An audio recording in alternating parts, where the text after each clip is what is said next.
സംസ്ഥാനത്ത് ഇക്കുറി 1 ലക്ഷത്തോളമാണ് പ്രവാസി വോട്ടർമാർ. കൂടുതൽ പേരും വടക്കൻ കേരളത്തിൽ നിന്നുള്ളവരാണ്. ഗൾഫിനെ മുക്കിയ അപ്രതീക്ഷിത പേമാരിയിൽ വിമാന സർവീസുകൾ താളം തെറ്റിയെങ്കിലും വോട്ട് ചെയ്യാൻ ചാർട്ടേഡ് വിമാനം വരെ പിടിച്ചാണ് പ്രവാസികൾ എത്തുന്നത്. നേരത്തെ തന്നെ ഒട്ടേറെ പ്രവാസി വോട്ടർമാർ ടിക്കറ്റ് ബുക്ക് ചെയ്തിരുന്നു. തെരഞ്ഞെടുപ്പ് തീയതി അടുത്തു വരുമ്പോൾ പരമാവധി വോട്ടർമാരെ നാട്ടിലെത്തിക്കാനുള്ള തീവ്ര ശ്രമത്തിലാണ് പ്രവാസി സംഘടനകൾ. ഗൾഫ് നാടുകളിൽ ഏറ്റവും കൂടുതൽ സ്വാധീനമുള്ള മുസ്ലിം ലീഗിന്റെ പ്രവാസി സംഘടനയായ KMCCയുടെ നേതൃത്വത്തിൽ വിമാനങ്ങൾ ചാർട്ടർ ചെയ്തു കഴിഞ്ഞു. മുൻ വർഷങ്ങളിലെ പോലെ പ്രത്യേക വിമാനം ഏർപ്പെടുത്തി വോട്ടർമാരെ നാട്ടിലെത്തിക്കാനാണ് ശ്രമം. വിവിധ പാർട്ടികളോട് അനുഭാവമുള്ള സംഘടനകളായ ഇന്ത്യൻ ഓവർസീസ് കോൺഗ്രസ്, കേളി, നവോദയ, പ്രതിഭ, സംസ്കൃതി, നവഭാരത് അടക്കമുള്ളവയും പ്രവാസികളെ എങ്ങനെയും നാട്ടിലെത്തിക്കാനുള്ള ശ്രമത്തിലാണ്.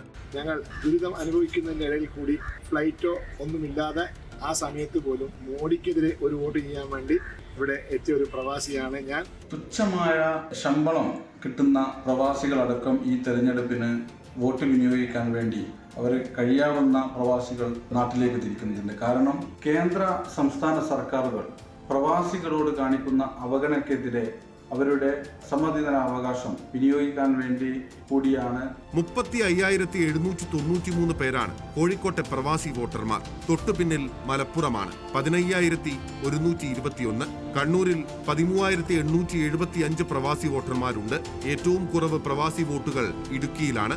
പാലക്കാട് ലോക്സഭാ മണ്ഡലത്തിലെ പട്ടാമ്പിയിൽ മാത്രം 10,000 വോട്ടർമാരുണ്ട്. മണ്ണാർക്കാട് 8,800 വീതം പ്രവാസി വോട്ടർമാർ. 10,000-നടുത്ത് പ്രവാസി വോട്ടർമാർ വയനാട് ജില്ലയിലുണ്ട്. രാഷ്ട്രീയ പാർട്ടികളുമായി ബന്ധപ്പെട്ട് പ്രവർത്തിക്കുന്ന പ്രവാസി സംഘടനകൾ ട്രാവൽ ഏജൻസികളുമായി സഹകരിച്ച് കുറഞ്ഞ നിരക്കിലാണ് ടിക്കറ്റ് ബുക്ക് ചെയ്തിട്ടുള്ളത്. ശരാശരി 8,500 രൂപയ്ക്കാണ് ടിക്കറ്റ് ലഭിച്ചത്. നിരക്കിളവ്, ഫ്ലൈറ്റ് ചാർട്ട് ചെയ്യൽ തുടങ്ങിയവയ്ക്ക് സംഘടനകളുടെ സഹായമുണ്ടെങ്കിലും ചെലവ് വഹിക്കേണ്ടത് പ്രവാസി വോട്ടർമാർ തന്നെ. ഇതിനിടെയാണ് വിമാന സർവീസുകളെ വരെ ബാധിച്ച് അപ്രതീക്ഷിതമായി മഴയും വെള്ളക്കെട്ടുമെത്തിയത്. അവിടെ മഴയുടെ കെടുതി മൂലം പല ഫ്ലൈറ്റുകളും നിന്നുപോവുകയും പ്രയാസപ്പെടുകയും ചെയ്തതുകൊണ്ട് തന്നെ അതിനുശേഷം ഇനി വിരളെണ്ണാവുന്ന 4 ദിവസങ്ങൾക്കകം കഴിയാവുന്ന പ്രവാസികളൊക്കെ ഇവിടെ എത്തിക്കാൻ വേണ്ടിയാണ് ഞങ്ങൾ ശ്രമിക്കുന്നത്. കഴിഞ്ഞ ദിവസങ്ങളിലായി KMCC വോട്ട് വിമാനത്തിൽ നാട്ടിലെത്തിച്ചവരെ അണിനിരത്തി മലപ്പുറത്ത് ജിദ്ദ KMCC സെൻട്രൽ കമ്മിറ്റി പ്രവാസി റാലി നടത്തി. ഇന്ത്യ ജയിക്കണം, മതേതരത്വം വീണ്ടെടുക്കണം എന്ന പ്രമേയം മുൻനിർത്തി 1.5 മാസമായി ജിദ്ദ KMCC ക്യാമ്പയിനും നടത്തുന്നുണ്ട്. വോട്ട് വിമാനത്തിൽ നാട്ടിലെത്തിയവർ അണിനിരന്ന റാലി നാടിന് കൗതുകവും ആവേശവുമായി മാറി. UPA ഗവൺമെന്റ് നേതൃത്വത്തിൽ പ്രവാസി മന്ത്രാലയം രൂപീകരിച്ചിരുന്നത്. ആ പ്രവാസി മന്ത്രാലയം ക്യാബിനറ്റ് റാങ്കുള്ള പ്രവാസി മന്ത്രിയെയും BJP ഗവൺമെന്റ് നരേന്ദ്രമോദി പിരിച്ചുവിടുകയാണ് ചെയ്തത്. കൊറോണ കാലത്ത് ലോകത്തിന്റെ നാനാഭാഗങ്ങളിൽ പ്രവാസികൾ കഷ്ടപ്പെട്ടപ്പോൾ അവർ അഭയം തേടി സ്വന്തം നാട്ടിലേക്ക് തിരിച്ചു വന്നപ്പോൾ അവരുടെ വിമാനത്തിന് പോലും വിലക്ക് ഏർപ്പെടുത്തിക്കൊണ്ട് വളരെ ഭയാനകരമായ രീതിയിൽ പ്രവാസികളെ ഒറ്റപ്പെടുത്തുന്ന സമീപനമാണ്.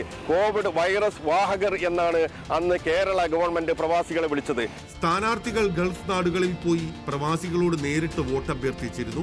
പല സ്ഥാനാർത്ഥികളും പ്രവാസികളെ നേരിട്ട് വീഡിയോ കോൾ ചെയ്ത് നാട്ടിലെത്തി വോട്ട് ചെയ്യാൻ ആവശ്യപ്പെടുകയും ചെയ്തു.